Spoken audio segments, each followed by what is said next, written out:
Fala pessoal, aqui quem fala é o Vini, sejam bem-vindos a mais um vídeo e esse é mais um vídeo de notícia. Dessa vez vamos falar aqui sobre o UFC 242 e também sobre Bellator, os dois eventos que já aconteceram nesse final de semana. Então vamos começar primeiro pela luta do Edson Barbosa, ele enfrentou o Paul Felder, era uma revanche já que o Edson Barbosa já tinha vencido, o Paul Felder, e dessa vez o resultado foi diferente, quem venceu foi o Paul Felder e ficou toda uma polêmica em volta do resultado da luta, porque foi uma luta que acabou indo para a decisão dos juízes. E teve juiz que deu 30-27 para o brasileiro, teve juiz que deu 30-27 para o Paul Felder, exatamente, os 3 rounds de diferença de um juiz para o outro, e um deles deu 29-28 para o Paul Felder. Eu assistindo a luta ao vivo e fazendo live aqui com boa parte de vocês e inscritos, eu ao vivo, lembrando que eu assisto a luta, leio o comentário, converso, enfim, faço um monte de coisa ao mesmo tempo, eu tinha visto a mesma coisa que o Carlão Barreto, comentarista do combate, viu, que foi o quê?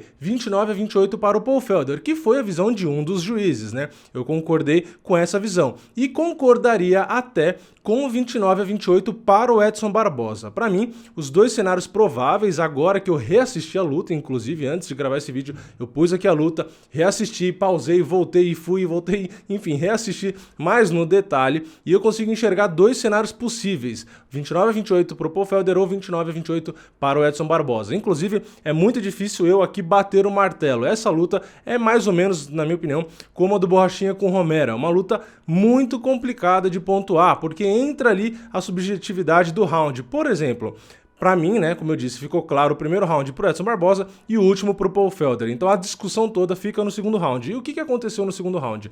No segundo round, o Edson Barbosa estava melhor, na minha opinião. Ele conseguiu aplicar uma queda, então abriu uma vantagem ainda maior. Só que nessa queda, ele acabou, depois, que já estavam ali no solo, ele acabou levando a pior, porque ele não foi contundente, não conseguiu bater ali no ground and pound, nem buscar uma finalização, nem nada do tipo. Ele tentou até, bater. E o Paul Felder, de forma até surpreendente, por baixo conseguiu várias cotoveladas no brasileiro e ele machucou bastante o Edson Barbosa, que inclusive ficou com o rosto bem ensanguentado e tal. Enfim, não adianta só, na minha opinião, e você colocar para baixo, mas você acaba levando a pior. Então mesmo por baixo o Paul Felder conseguiu golpear bem. Inclusive foi isso que eu falei na live e no final do round foi a visão do Carlão Barreto, ele acabou falando a mesma coisa que eu já tinha falado, que por ser mais efetivo o Paul Felder ali no chão, ele poderia ter levado o round, Depois eles levantaram, etc. Mas enfim, para mim, o cerne da discussão toda é essa, O Edson Barbosa estava levando o round e aí na queda ali o Paul Felder foi mais efetivo. Aí a questão é, essa efetividade ali no solo, essa contundência, ter machucado, etc., faz com que tenha virado round? Se na sua opinião faz com que sim, então você provavelmente vai achar que o Paul Felder venceu o round, como eu acabei achando ali. Se você achar que não foi contundente o suficiente, ou que só aquilo não viraria o round, aí você vai achar que esse round foi pro Edson Barbosa. Por isso que eu disse que os dois cenários são possíveis. Eu consigo enxergar e entender o round pro Edson e consigo enxergar e entender o resultado pro Paul Felder. Enfim, toda luta que vai pra decisão acontece esse tipo de coisa, A gente fica na dúvida. A maioria dos sites especializados deram a vitória pro brasileiro, mas alguns sites deram sim pro Paul Felder. Eu reassistindo a luta, foi o que eu disse.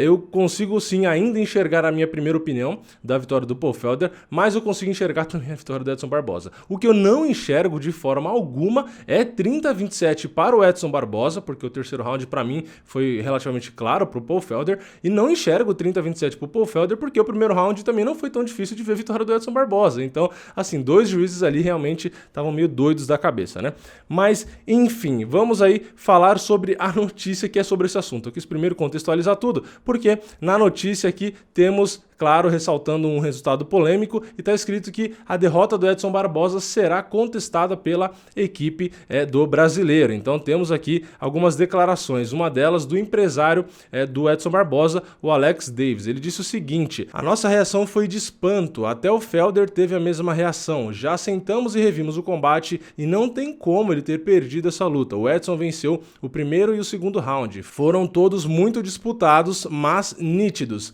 Discordo, Como eu já disse aqui, o segundo round para mim não foi muito nítido, mas ok, vamos continuar. Ele está perplexo e incomodado. Já falamos com Mark Hatner, vice-presidente de assuntos regulatórios da organização, e pedimos a anulação do combate. Bom, como eu falei aqui, para mim não foi nítido, e a prova de que não foi nítido é que está tendo essa discussão. Se fosse nítido, não teria discussão, certo? Se fosse nítido, não ia precisar entrar na polêmica. Se fosse nítido, um juiz não teria dado uma coisa e outro outra, e o terceiro juiz dado o meio termo, né? Então, assim, não foi nítido. Por isso que gerou toda essa confusão, por isso que sites especializados, uma parte acha isso, uma parte acha aquilo. Então, é normal dar decisão. Eu acho que uma coisa que ajudaria, eu acho que talvez incentivasse mais o Edson, era o corner. Eu não sei quem foi exatamente que falou ali, mas no intervalo do segundo para o terceiro round falou pro Edson, você já venceu 2 rounds e tal. Eu acho que isso não é muito bom. Eu acho que poderia ter mudado um pouco a frase, ter falado, ó, você venceu o primeiro round e o segundo foi muito disputado, o segundo a gente não tem certeza, então é melhor você tentar imprimir o ritmo aí no terceiro round. Porque se você fala que tá 2-0, fala, ó, tá 2-0 e tal, o cara vai tentar administrar. Então mesmo que ele perca o round ali, né, ele não vai se arriscar a ponto de poder ser nocauteado ou finalizado. Então ele vai tirar um pouco o pé do acelerador. Só que como depende da interpretação dos juízes, e a gente já viu que os juízes não dá muito para confiar, porque 30-27 para um lado, 30 para o outro, não dá para confiar, né?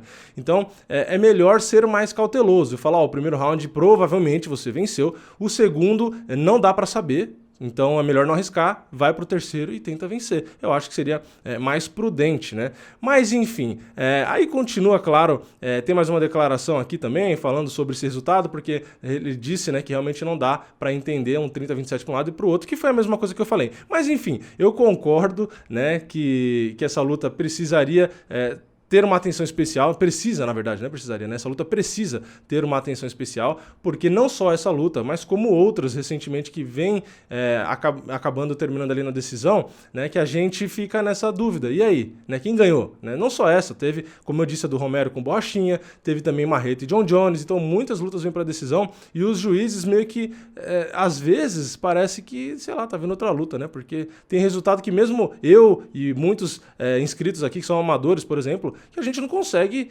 entender, né? Pô, a gente como amador viu que o cara não perdeu o round. Então, essa luta 30-27 para qualquer um dos lados não faz o menor sentido. Mas, enfim, já falei demais sobre essa notícia, vamos para as próximas. A próxima é sobre o Khabib Nurmagomedov, que depois da sua segunda defesa de título, né, defesa de cinturão, ele acabou aí pedindo, né, a sua primeira posição no ranking peso por peso, que é uma coisa aí que eu até acho bastante justo, né? Afinal de contas, o cara tem 28 vitórias, nenhuma derrota, perdeu um round só na carreira inteira e ele domina qualquer adversário, seja ele trocador, da luta agarrada, qualquer coisa. Pode ser qualquer adversário ali, o cara domina. Então, eu acho que ele até mereceria isso, né? Mas, enfim, é difícil da gente controlar. Mas a declaração dele foi: uma coisa interessante nesse esporte é que, mesmo se você está invicto na carreira, com 28 vitórias, você é uma das maiores estrelas, você esmaga todos os seus oponentes, as pessoas ainda vão falar que você tem que lutar com um ou com outro. Apenas me deem respeito, me coloquem em primeiro lugar no ranking peso por peso na semana que vem. Eu acho que mereço isso, dominei todos os meus oponentes, estou invicto, eu mereço isso. Como eu disse, pela dominância nas lutas, eu também acho que ele merece. O John Jones, para mim, merece a segunda posição, mas a primeira posição eu não sei se eu concordo muito. Eu vi, né, fiz uma enquete aqui no canal, a maioria de vocês votou no John Jones, então é uma pequena diferença, mas a maioria votou no John Jones. Mas, na minha opinião, eu acho que o Khabib mereceria pela dominância. O John Jones, claro, né, não precisa nem ficar fazendo comentário aqui elogiando ele, porque dispensa comentários. Mas a questão que eu acho que difere um do outro é a dominância. O John Jones a gente já viu várias vezes sair machucado, cortado, sangrando, tonto, com a perna roxa, mancando, com o dedo quebrado, com tudo, né? Enquanto o Khabib a gente não vê sair uma gota de sangue, a gente não vê o Khabib com o olho inchado, a gente não vê o Khabib sendo massacrado em um round, coisas que a gente já viu o John Jones passando. Então eu acho que tem essa diferença, né? Eu acho que a dominância do Khabib ali é maior. Mas enfim, muda alguma coisa? Pro Khabib deve mudar, porque ele reclamou, né? Mas pra mim não muda nada, né? Eu acho os dois lutadores excelentes e vou sempre assistir a luta dos dois, né? Mas enfim, tivemos mais algumas outras perguntas feitas aí pro Khabib. Acabaram falando do Georges St-Pierre e ele mais uma vez reiterou que tem essa vontade de fazer essa luta com o Georges St-Pierre, né? Afinal de contas é um cara que realmente dominou também enquanto ele estava aí na atividade, o cara é uma lenda e etc. Mas também é um confronto, como eu já disse algumas vezes aqui, bem difícil de acontecer. E também falaram aí sobre categoria de peso, ele disse que ainda não tem interesse em mudar pesar, ele diz que não é um peso pena, não é um peso meio médio, né? Mas que no futuro, quem sabe aí, talvez ele pense nisso, né? Por enquanto, ele planeja aí continuar na categoria peso leve. Tentaram falar um pouco sobre o Tony Ferguson, ele disse que a resposta de sempre, né? Que quer descansar primeiro, que essa luta com o Dustin Poirier acabou de acontecer, então ele precisa aí primeiro espairecer um pouco, né? Então ele diz que os próximos passos dele aí é comer um cheeseburger, se não me engano, um sanduíche ali, beber uma Coca-Cola, porque ele realmente precisa descansar primeiro, e eu concordo, porque o cara treina com muita intensidade, né? Próxima notícia agora é sobre o adversário dele, né? Que foi o Dustin Poirier. Ele acabou até chorando um pouco ali na coletiva de imprensa, né? Da pós-luta, e acabou falando que sempre terão dúvidas ali na cabeça dele, que vão assombrar ele, né? Então, resumindo também, né? Para eu não ficar muito grande o vídeo aqui lendo todas as declarações, o Dustin Poirier manteve a mesma postura de antes, né? Deixando bem claro que era o sonho dele ali chegar no cinturão. Nessa entrevista pós-evento aí, ele fez vários elogios ao Khabib, disse que o Khabib não é o cara mais forte fisicamente que ele enfrentou, mas que ele tem a técnica e ele pesa ali perfeitamente bem, né? Ele faz toda a estratégia dele ali na grade, né? Todo o posicionamento, enfim, tudo que ele faz ali é muito bem feito. Ele, claro, acabou ressaltando a guilhotina que ele aplicou no Khabib, ele disse que vacilou na posição, poderia ter tentado montar ali, né? Ter ajustado melhor a posição. Ele disse que a guilhotina estava encaixada, o braço dele estava encaixado, só que realmente ele acabou usando uma das pernas só para travar o Khabib. Ele poderia ter tentado avançar ali na posição para não deixar que o Khabib girasse para se defender. Então ele deixou uma pequena brecha e o Khabib conseguiu explorar aquilo para aliviar a pressão do pescoço dele ali e consequentemente não ser finalizado, né? Enfim, o Dustin Poirier disse aí que vai, claro, voltar para casa, conversar com a família, pensar aí bem na vida, né? E depois voltar à atividade. Ele ressaltou aí que só tem 30 anos, então ainda tem lenha para queimar, e eu fico feliz em saber que ele não vai parar por conta disso, né? Eu acho que ele tem sim qualidade suficiente até para vencer o Khabib, né? Inclusive ele quase venceu. Eu acho que ele é um atleta muito bom, tá numa fase excepcional, ele precisa se manter em atividade aí, que tem muito nome nessa categoria peso leve para ele fazer luta boa, né? E por fim, vamos fechar aí com a notícia do Bellator. Tivemos Bellator nesse último final de semana, luta principal, tivemos aí o Sheik Kongo enfrentando o campeão meio pesado e peso pesado Ryan Bader. Ryan Bader, como esperado, estava dominando a luta, só que durante ali o finalzinho da luta, porque a luta foi parada, né, virou uma luta ali sem resultado, o Ryan Bader acabou supostamente tendo colocado o dedo no olho do Sheik Kongo. Eu não enxerguei muito bem esse dedo no olho, para mim pareceu mais um dos socos ali que o Ryan Bader deu no, entre aspas, ground and pound, né, o Sheik Kongo estava sentado, não estava exatamente deitado no chão, mas enfim. E ali a luta foi parada, o Sheik Kongo já fez menção ali ao olho, o juiz foi ali ver o que aconteceu e tal, e o olho do Sheik Kongo realmente fechou. O médico foi olhar e falou que não dava para continuar, e a luta terminou. Ryan Bader não reclamou muito, né, sobre ter sido soco ou não e tal, e realmente ele disse que se pegou o dedo foi sem querer, que ele não teria percebido. Enfim, deve ter depois essa luta de novo. É mais uma luta do Bellator, luta principal, que acaba sem resultado. Tivemos do Matt Mitrione com aquele chute baixo, etc. Enfim, é uma pena, mas a luta estava completamente encaminhada para o Ryan Bader, né? Ele estava dominando ali com certa tranquilidade, que, como eu disse, já era o esperado. E mais um destaque que eu queria fazer para o Bellator antes de terminar esse vídeo é que o Albert Gonzalez acabou aí tendo a mesma fratura que o Anderson Silva contra o Chris Weidman, que é aquela fratura que assombra todo mundo, que dá aquela aflição ali só de ver ou até ouvir o barulho, né, que faz, que é aquele chute, quando vai dar um chute por dentro, um chute baixo geralmente, acaba às vezes pegando no joelho ou mesmo na canela do adversário, enfim, e acaba quebrando ali a canela. Então o Albert Gonzalez foi o cara da vez aí que ficou com a canela parecendo uma borracha, né? Realmente aquela cena bastante impressionante, e infelizmente vai ter aí que fazer, claro, procedimento cirúrgico, fazer todo aquele trabalho que o Anderson teve